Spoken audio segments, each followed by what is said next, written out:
Shalom Bapak Ibu semuanya. Kembali lagi di Talk Show GKJ Pekalongan. Bagaimana kabar Bapak Ibu pada saat malam hari ataupun pagi hari atau sore hari yang menonton pada saat ini? Gimana kabarnya? Semoga pada saat yang kurang baik ini, dengan banjir ataupun cuaca yang kurang baik ini, dengan bencana alam yang sungguh banyak, kita selalu diberkati oleh Tuhan Yang Maha Esa. Dan kebetulan pada kesempatan hari ini kita akan berdiskusi bersama ataupun berkumpul bersama tentang sebuah topik yang sangat menarik sekali Bapak Ibu. Tentunya diskusi ini mungkin bisa dapat menambah pengetahuan kita ataupun menambah pergumulan kita. Topik pada malam hari ini yaitu menjadi manusia Paskah. Pembahasan kali ini kita munculkan atau kita diskusikan dalam rangka mengawali masa Paskah tahun 2001 Bapak Ibu. Tentunya Bapak Ibu sudah tidak sabar ya soal apa sih topik pada malam hari ini, yaitu menjadi manusia Paskah. Apa itu manusia Paskah?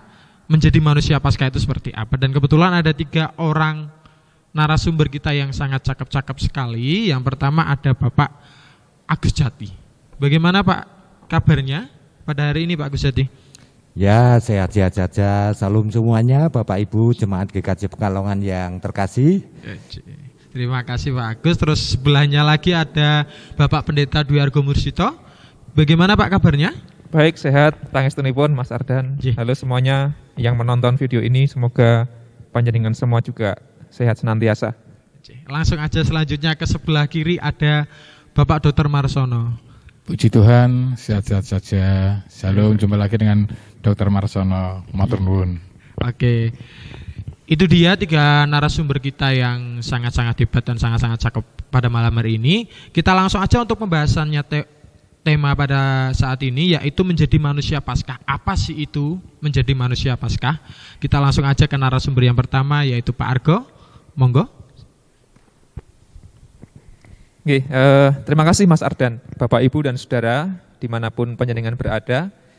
Tema ini adalah tema yang muncul di bahan dasar masa Paskah 2021, menjadi manusia Paskah.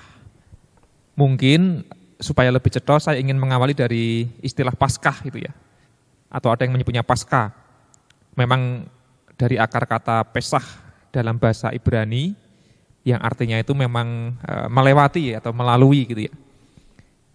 Itu kan berangkat dari peristiwa ketika Israel ada di perbudakan di Mesir, lalu Allah ingin menyelamatkan Israel dengan menurunkan tulah demi tulah ke Mesir itu ya, termasuk ketika tulah yang terakhir kalau nggak salah itu anak sulung yang mati gitu ya. Jadi ada ancaman kematian.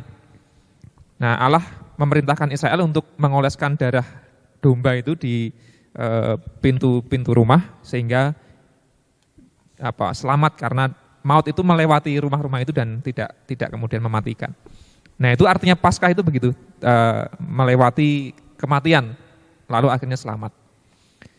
Nah, peristiwa itu kemudian dirayakan oleh orang Israel, orang Yahudi sangat panjang dan sangat lama sampai pada zaman Yesus. Nah, dilalah Gusti Yesus itu ketika bangkit dari kematian itu ya pas hari raya Paskah itu. Setelah wafat di hari Jumat, 3 hari kemudian itu hari Paskah. Nah, pas Paskah Gusti Yesus pas bangkit. Nah, karena kita ini penderaipun Gusti Yesus, yang kita rayakan sebagai Paskah ya terutama adalah peristiwa bangkitnya Yesus dari kematian. Meskipun ada akar sejarah selamatnya Israel dari kematian dan kemudian selamat dari penindasan di Mesir itu. Nah, dari kata itu Mas Ardan dan juga saudara sekalian, menjadi semakin jelas bahwa Paskah itu kan berarti selamat dari kematian, melewati kematian, melampaui kegelapan, melampaui penderitaan. Jadi katakanlah kalau begitu segala macam penderitaan, bahkan maut sekalipun itu bukanlah akhir segala-galanya. Karena masih ada kehidupan, masih ada kebangkitan, masih ada keselamatan. Dan dari spirit itu berarti manusia Paskah adalah manusia yang fokus kehidupannya itu pada kehidupan, pada pengharapan itu. Masih ada hari esok, masih ada hari depan. selama kita bersama dengan Tuhan, kan begitu ya. Nah, kalau kita barangkali hari-hari ini atau bahkan setahun terakhir itu kan disibukkan dengan pandemi, lalu beberapa bulan ini ada bencana, mungkin sekarang belum surut banjir di Pekalongan dan sekitarnya, itu kan juga ada banyak derita, bahkan kematian yang enggak sedikit. Ya mungkin bagi orang-orang yang enggak mengalami, itu hanya soal angka-angka statistik, sekian orang meninggal dan sebagainya. Tapi bagi orang yang mengalami, misalnya keluarga terdekat, itu kan menjadi sesuatu yang menyedihkan sekali. Namun, mengapa kok tema ini muncul di masa Paskah ketika pandemi belum usai, justru ingin mengajak kita semua untuk bisa melewati masa-masa sulit ini, agar kita tidak terfokus pada derita atau kegelapan atau kematian itu. Tapi masih ada harapan, kita harus bangkit seperti Yesus yang adalah yang bangkit dari kematian itu. Nah, arahnya ke sana Mas Ardan, kira-kira. Mohon izin menambahkan Mas Ardan, Pak monggo, Pendeta. Pak Agus. Nah, terkait apa yang disampaikan oleh Pak Pendeta tadi, menurut saya, gitu, kita dengan masa Paskah tahun 2021 ini menjadi manusia yang berpengharapan. Untuk bisa menjadi manusia yang berpengharapan, salah satu faktor yang bisa menguatkan kita itu harus optimis. Mengapa kok optimis? Karena memang Sang Penolong kita itu menjadi sumber pengharapan kita. Gitu. Siapa Sang Penolong kita? Yaitu Tuhan Yesus yang sudah bangkit dari antara orang mati. Untuk siapa? Itu untuk umat manusia yang beriman kepadanya. Termasuk untuk apa? Memulihkan segala ciptaan yang sudah diawali dari karya Allah. Gitu. Itu yang menjadi poin, sehingga manusia menjadi manusia Paskah berarti menjadi manusia yang berpengharapan. Kalau bisa berpengharapan, kata kuncinya kita harus optimis. Tapi tidak hanya butuh optimis, butuh komitmen dan butuh kesetiaan. Karena kalau tidak itu juga susah. Ada keberatan sedikit, terus loh kok gitu. Tapi dengan pengharapan bahwa kita beriman kepada Tuhan Yesus yang begitu setia, mestinya pada kondisi apapun kita diharapkan tidak gampang menyerah. Itu aja Mas Kaden.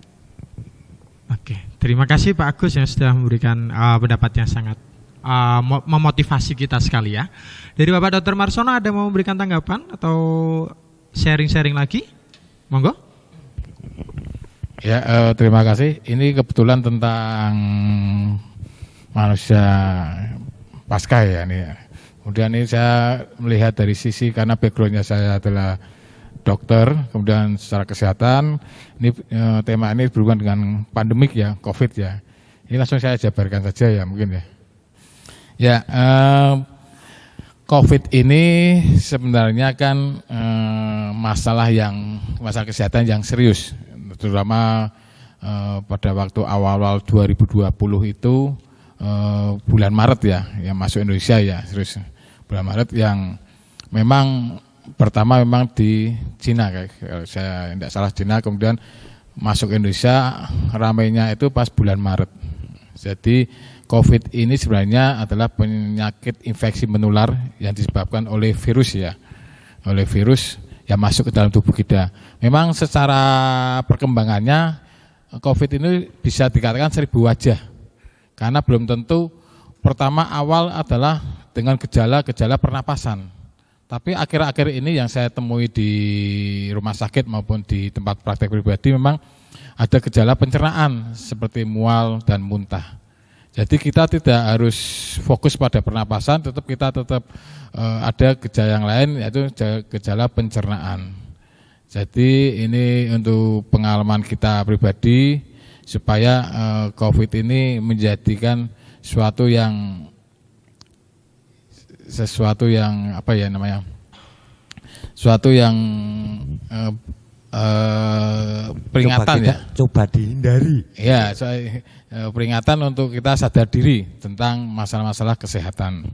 Jadi untuk pengalaman saya di rumah sakit memang beberapa adalah gejala-gejala COVID itu bisa karena OTG, tidak ada gejala, kemudian ringan, sedang sampai berat ya.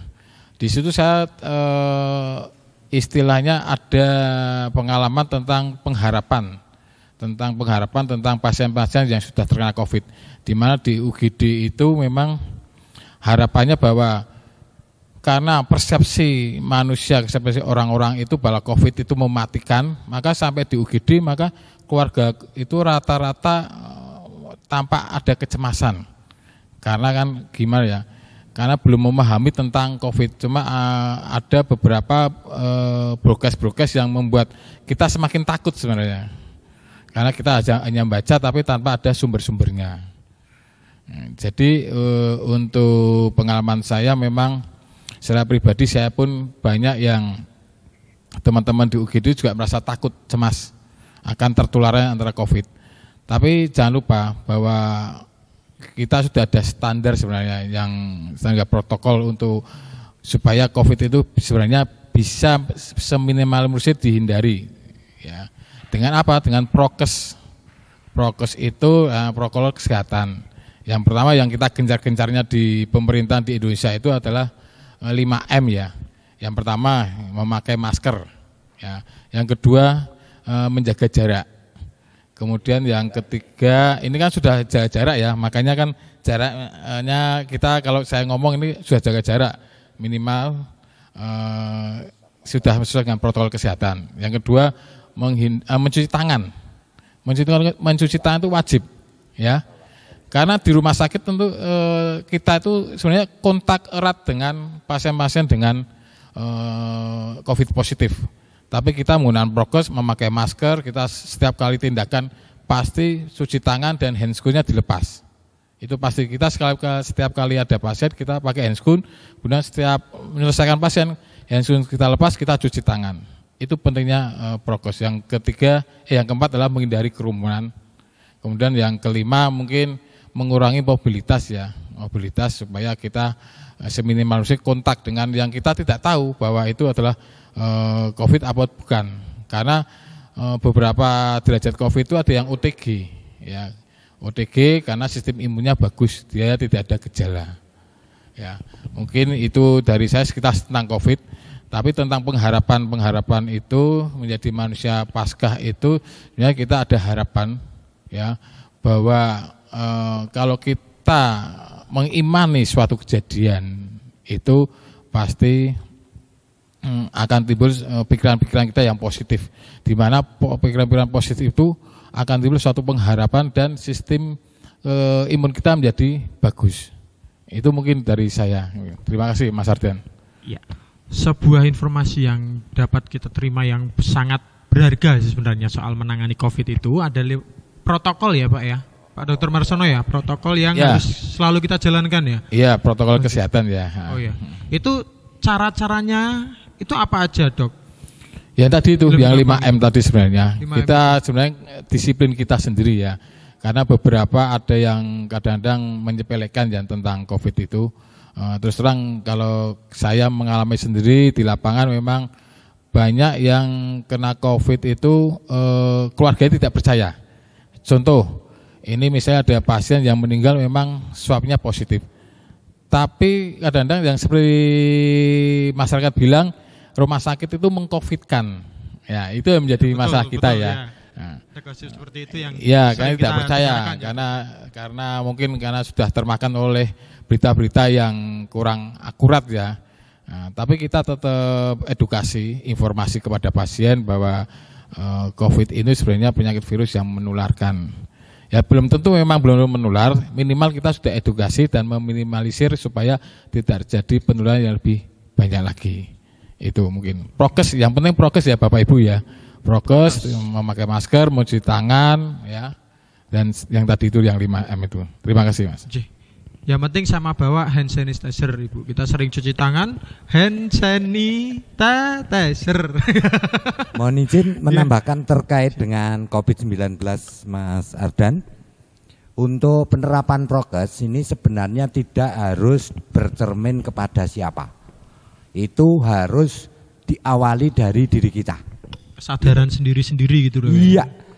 memakai masker misalnya, kita tidak tahu apakah saya atau bapak ibu, adik itu ada virus di tubuhnya. Tidak ada yang tahu kecuali habis dites. Lah untuk mencegah itu, entah mau masuk, entah virusnya keluar, masker menjadi kendali. Gitu. Itu yang pertama. Yang kedua, rajin mencuci tangan. Nah di dalam kalau perlu disiapkan, di gereja sudah disiapkan cuci tangan. Itu bukan hiasan, itu harus dimanfaatkan. Nah dengan harapan virus yang mungkin ada di tangan itu sudah tercuci oleh cuci tangan dengan sabun tadi, dan airnya harus mengalir, tidak airnya masuk lagi. Itu yang kedua. Yang ketiga tadi menjaga jarak. Ini sudah ini. Sehingga ini sebenarnya memang anjuran agar kalau toh saya kebetulan ada, itu tidak sampai ke Pak Argo, tidak sampai ke Mas Sardan. Dan yang sekarang harus ditambahi tadi mengurangi kerumunan. Gitu. Kalau tidak mendesak, lebih baik tidak berkerumun. Dan yang kelima ini yang ternyata juga berpengaruh besar terhadap penularan, yaitu mobilisasi. Nek ndak ada yang perlu mendesak rasa do tindak nong dalem bae gitu. Sehingga kalau mau belanja ya dicatat betul butuhe piro sehingga tidak ijil-kijir keluar dari rumah.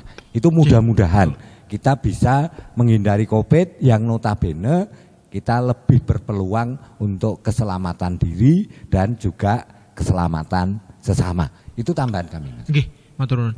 Sama saya ada sebuah pertanyaan, Dok. Hal yang selalu kita bawa yaitu kan yang pertama hand sanitizer, yang kedua itu masker. Yang pertama masker itu saya kan setiap hari pakai, Dok. Setiap hari pakai masker. Namun apakah ada jangka waktunya? Mungkin berapa jam kita harus ganti masker, atau terus masker yang harus kita pilih itu seperti apa untuk menanggulangi kita terkena COVID itu, Dok? Ya, terima kasih. Ini saya tidak lepas ya karena memang memakai masker yang ada yang di belakang. yang karena belakang. Telinga saya setiap hari pakai masker itu, yang masker N95. Oh, iya. Nah, sakit ini aja masih bekas saya ada enggak? Iya. Masih ada bekas. Setiap hari saya pakai hand cap ya untuk kepala ya. Kemudian pakai masker double kalau di ruang isolasi ya. Ruang isolasi yang dengan swab positif. Karena di UGD sendiri ada ruang reguler biasa, ruang suspek itu dugaan. Yang ketiga ruang isolasi yang khusus UGD karena ruang yang isolasi yang di belakang penuh. Jadi kita masuk ke situ. Ya, kita harus memakai masker bedah. Kemudian untuk standar maskernya menurut kita standarnya adalah setiap hari itu ganti sebenarnya. Setiap hari itu ganti ya. Ada yang teorinya berapa jam, tapi kalau menurut saya setiap hari ganti. Setiap hari ganti 24 jam ya. Yang kedua, kalau bisa memakai masker medis. Karena untuk masker yang istilahnya pas scuba ya. Ya, medis ya. Seperti ini medis. Kayak scuba ya, kain itu memang karena standarnya belum standar ya. Kain itu kan sebenarnya lubang-lubangnya, pori-porinya itu lebih besar. Kalau ini kan sudah teruji secara uji coba ya. Perusahaan ya pasti kan sudah. Kalau untuk kain-kain itu kurang standar menurut saya. Sebaiknya untuk Bapak Ibu memakai masker medis ya, minimal ya seperti saya ini. Sebenarnya ada lebih bagus lagi N95, banyak masker medis sebenarnya. Monggo, itu Mas Arden ya. Jadi masker scuba yang kain itu sebenarnya tidak standar. Apalagi sebenarnya untuk yang faktor resiko sebaiknya disiplin untuk memakai masker. Faktor resiko itu lansia yang punya komorbid ya, yang komorbid ada DM, hipertensi dan macam-macam. Kemarin memang saya dapat pasien itu sebenarnya anaknya itu dia sudah COVID, tapi dia tinggal satu rumah dengan anaknya, baru saja di Salatiga. Ya. Dia punya DM. Karena anaknya itu sebenarnya seorang kesehatan, mungkin merasa bahwa ini saya sudah memakai standar protokol COVID, protokol prokes ya, memakai masker. Tapi ingat, kita sudah memakai prokes, tapi orang tua kita belum tentu mau memakai masker. Soalnya Ya. juga kebanyakan ketika orang tua sudah pakai masker kayaknya ngap seperti itu ya, Dok. Ya, merasa pengap. Ya. Tapi kita harus disiplin, kita tahu bahwa kita itu faktor resiko. Akhirnya apa? Orang tua itu kena di Solotiga, terus dibawa ke rumah sakit ke Pekalongan karena rumahnya Pekalongan, dia positif. Anaknya positif juga. Jadi tergantung dari kitanya sendiri, disiplin kita ya. Apalagi kita punya faktor resiko, misalnya ada gula, hipertensi, lansia itu tetap memakai masker yang medis. Saya sarankan gitu mungkin gitu aja Mas Arden ya. Oke, berarti semakin kita bisa sadar diri akan prokes itu semakin kecil kita menanggulangi semakin tersebarnya virus COVID. Itu ya, Dok? Minimalisir. Meminimalisir Ya. gitu ya. Oke lah. Oke. Dalam masa yang seperti ini, pandemi yang seperti ini, kita mungkin benar-benar merasakan yang terpuruk sih Pak ya. Dan benar-benar putus asa dalam menghadapi pandemi seperti ini. Kalau dari segi Pak Argo, gimana sih Pak kita lebih bisa menghayati masa pasca dengan keadaan pandemi yang seperti ini? Tips-tipsnya untuk menguatkan iman kita itu seperti apa Pak? Monggo Pak Argo. Nggih, matur nuwun. Saya ingin menyoroti dari dua sisi, Mas Arden dan juga saudara-saudara. Yang pertama itu kita yang ada di pihak atau di sisi yang barangkali mengalami penderitaan, ya mungkin kesehatannya terganggu, mungkin usahanya terganggu karena COVID kan banyak tuh yang bangkrut dan sebagainya. Mungkin kita yang harus menahan rindu karena lama sekali nggak bisa ketemu dengan keluarga, nggak bisa plesir kayak biasanya dan sebagainya kan begitu ya. Terutama orang-orang yang memang sedang menderita. Nah, Paskah itu kan justru menegaskan kita tidak boleh putus asa. Tidak boleh semplah atau lungkrah kalau orang Jawa bilang. Karena secara ya teologis jelas kita itu pusatnya Kristus bangkit Paskah pengharapan, bukan kematian di kayu salib itu. Secara psikologis barangkali ketakutan, kecemasan, penderitaan, keputusasaan itu kan juga akan semakin memperparah kondisi psikologis dan fisik ya Pak Marsono ya. Tadi banyak pasien COVID itu yang tanda kutip jatuh ngedrop karena tekanan mentalnya, tekanan batinnya itu. Nah itu pentingnya kita punya mindset optimis kata Pak Agus Seti tadi, berpengharapan. Artinya kalau kita sedang bergumul, apapun itu pergumulannya, ya kita harus tetap punya harapan. Karena orang yang punya harapan adalah orang yang masih akan terus bisa melanjutkan, melewati kematian demi kematian dan menuju ke kebangkitan. Kalau kita kembali ke Paskah gitu ya. Manusia Paskah kan begitu, tidak menyerah. Yang kedua, kalau kita adalah di pihak orang-orang yang barangkali cukup mapan, cukup kuat, cukup sehat, dan cukup katakanlah punya pengetahuan dan sebagainya. Nah, mari kita juga menjadi orang-orang yang tidak mengabaikan prokes misalnya kalau kita bicara soal COVID. Karena banyak penelitian mengatakan bahwa pandemi ini kan nggak rampung-rampung bukan karena manusia itu nggak ngerti bagaimana cara yang prokes, itu sudah informasi melimpah ruah. Bukan karena Dora pinter kabeh, cuma disiplin mengabaikan itu. Nah, itu kan yang menjadi bahaya. Justru kita yang sehat, kita yang kuat itu terpanggil untuk juga menebarkan harapan, menebarkan kehidupan. Bukan malah menebarkan ancaman dengan menambah risiko, dengan enggak disiplin, dengan berkerumun itu kan menambah risiko gitu. Nah, manajemen bencana termasuk bencana COVID ini kan manajemen risiko supaya risiko semakin kecil, supaya semakin gampang diatasi. Makanya pemerintah sedang berusaha keras untuk itu supaya kita itu risikonya kecil kan begitu ya. Kasihan banyak orang yang terkendala. Nah, kalau kita punya kesadaran itu, kita dipanggil untuk bukan menebarkan ancaman, melainkan menebarkan harapan, hidup semangat. Termasuk ya nggak usahlah sering-sering posting-posting informasi yang pertama belum jelas, yang kedua yang malah menambah kepanikan dan ketakutan. Ya yang perlu ditambah adalah porsi-porsi di mana kita tuh menyebarkan informasi yang menumbuhkan tadi kehidupan, harapan, kebangkitan Paskah. Rasanya itu panggilan kita sebagai individu, keluarga maupun termasuk gereja kan begitu ya, supaya gereja kita juga menjadi gereja yang menebarkan harapan.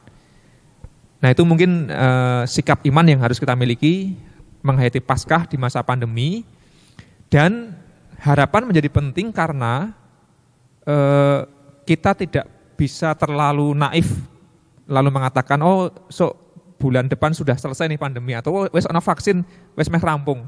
Enggak bisa senaif itu rasanya. Kita masih harus butuh waktu dan kesabaran karena vaksin bukanlah satu-satunya solusi.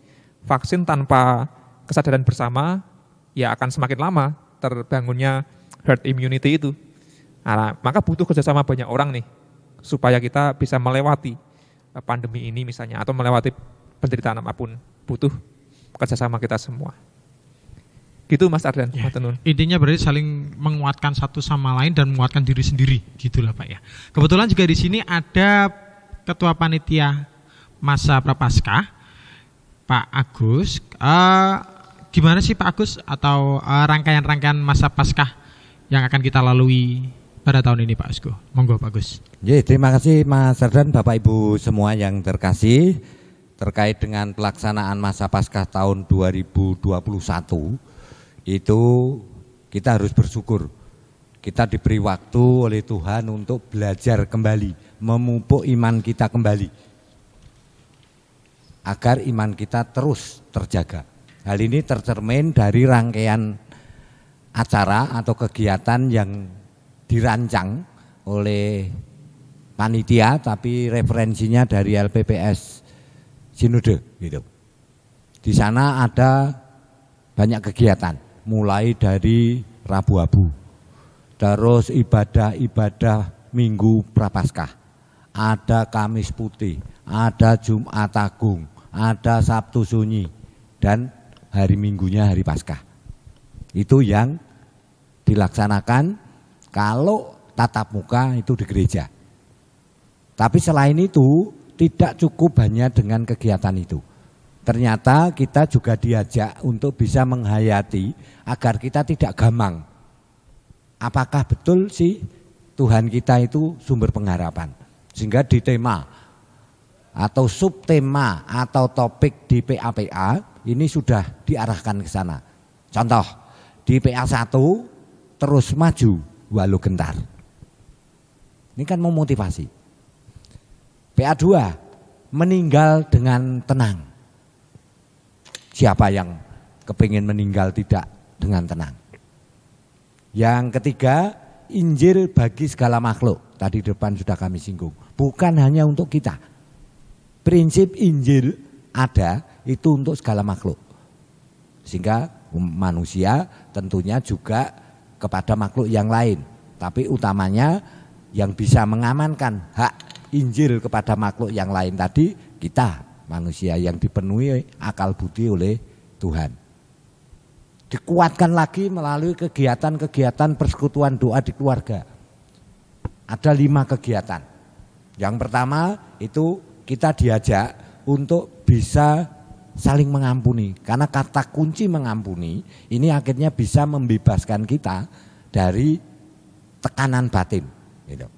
Ini kita diajak, karena itu juga menjadi dasar agar kita bisa menjadi manusia Paskah. Tanpa bisa mengampuni, enggak mungkin lah kita kan bisa optimisme. Ketemu aja sungkan misalnya. Nah, termasuk sampai dengan persekutuan doa yang kelima. Nah, makanya Bapak Ibu nanti mari semua kita ikuti. Agar kita betul-betul disegarkan kembali iman kita. Gitu. Iman kita kepada Tuhan Yesus, termasuk di Sarasean. Bahkan kita diajak untuk aksi puasa. Aksi puasa secara fisik memang menahan lapar, gitu. Tapi secara iman itu Tuhan kita Yesus Kristus dulu sebelum melaksanakan tugas besar juga melakukan puasa. Nah, aksi puasa ini yang biasanya hanya Rabu sampai Jumat, untuk masa Paskah tahun ini mulai dari Senin sampai dengan Kamis. Sorenya kita melaksanakan Kamis Putih. Nah, hasil secara tadi fisik termasuk hemat itu disisihkan, diaturkan kepada Tuhan untuk apa? Untuk kepedulian kepada sesama. Untuk aksi sosial yang akan dilaksanakan pada masa Pentakosta, tentu sinergi dengan Komisi Diakonia GKJ Pekalongan gitu. Nah, dengan rangkaian kegiatan yang begitu komplit dengan tema yang begitu pas, ini mudah-mudahan nanti betul-betul bisa mengajak memotivasi kita bisa menjadi manusia Paskah, manusia yang berpengharapan, boleh cemas tapi tidak boleh berkepanjangan karena ada Sang Penolong. Itu Mas Adan, sehingga LPPS sungguh luar biasa menyiapkan bahan ini. Konteksnya kebetulan juga ada pandemi Covid di Kota Pekalongan, tambah bencana banjir yang berhari-hari tidak pergi, khususnya di barat utara. Ini tentu bisa menjadi semplah melalui media atau kegiatan masa Paskah tahun ini. Mudah-mudahan kita semua ini diteguhkan, atau kalau tanaman dipupuk, disiram, kalau ada hamanya tadi disemprot. Nah, lewat tadi rangkaian kegiatan yang dilaksanakan baik komunitas atau nanti, tapi kebetulan ini semuanya dilaksanakan secara daring gitu.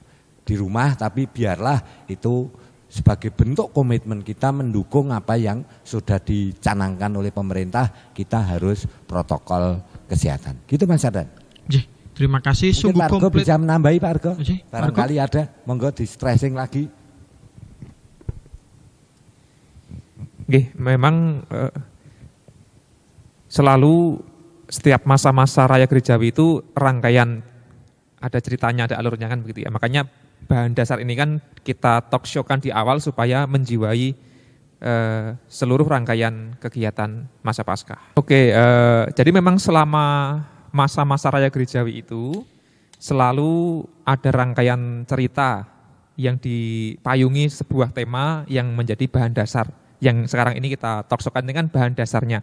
Sehingga menjiwai serangkaian kegiatan berikutnya. Ada PA, persekutuan doa, sarasehan dan sebagainya lah. Ibadah-ibadah tentu saja.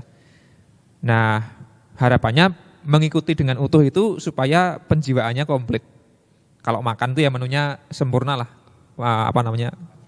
Vitaminnya itu kena semua, kira-kira begitu ya. 4C5 sempurna. Nah, itu harapannya begitu. Nah, manusia Paskah pada akhirnya adalah manusia yang tidak hanya egois mikir awake dhewe, yang penting aku kepenak, yang penting aku selamat, tapi juga memikirkan orang lain.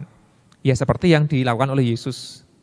Mengapa kok dia sampai berkorban habis-habisan itu kan, kalau bukan demi manusia, demi siapa lagi?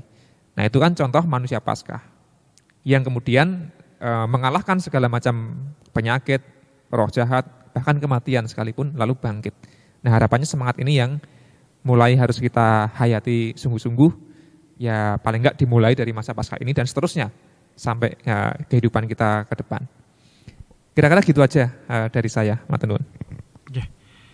Sungguh sangat bermanfaat sekali ya Pak ya. Masa Paskah ini rangkaiannya benar-benar bisa menguatkan kita sekali. Jadi buat Bapak Ibu atau teman-teman yang di rumah, sebaiknya kan tidak melewatkan rangkaian Paskah yang benar-benar bermanfaat ini. Kebetulan juga waktu sudah menunjukkan cukup lama, Bapak-Bapak. Jadi kita cukupkan aja pada kesempatan hari ini. Sebenarnya sungguh menarik sih, sungguh sangat menarik sekali pembahasan kali ini. Mungkin Bapak Ibu yang di rumah sebenarnya masih ingin mendengarkan kita tentang pembahasan yang sangat-sangat enak ini. Iya. Jadi lebih baik kita sambung untuk kedepannya lagi, biar lebih mantap lagi, biar lebih bersemangat lagi, biar lebih kuat lagi iman kita untuk menghadapi pandemi yang seperti ini dan keadaan seperti ini, biar bisa menguatkan lebih iman kita. Ngoten nggih Bapak-bapak nggih. Bapak Ibu gimana? Masih pengen lanjut apa enggak? Tapi ditahan dulu aja, kita lanjutkan next-nya nanti. Semoga masih ada waktu untuk kita ketemu lagi. Kebetulan kan di masa yang seperti ini kita juga harus saling menguatkan satu sama lain, Bapak Ibu saling mendoakan satu sama lain untuk bisa terhindar di pandemi yang seperti ini. Seperti itu saja, cukup sekian dari saya. Apabila ada kesalahan yang kurang berkenan di Bapak Ibu mohon dimaafkan, tapi kalau ada kelebihannya tolong dikembalikan. Seperti itu Bapak Ibu, sampai jumpa di channel YouTube GKJ Talk Show kali ini dan jangan lupa subscribe sama klik loncengnya. Sampai jumpa.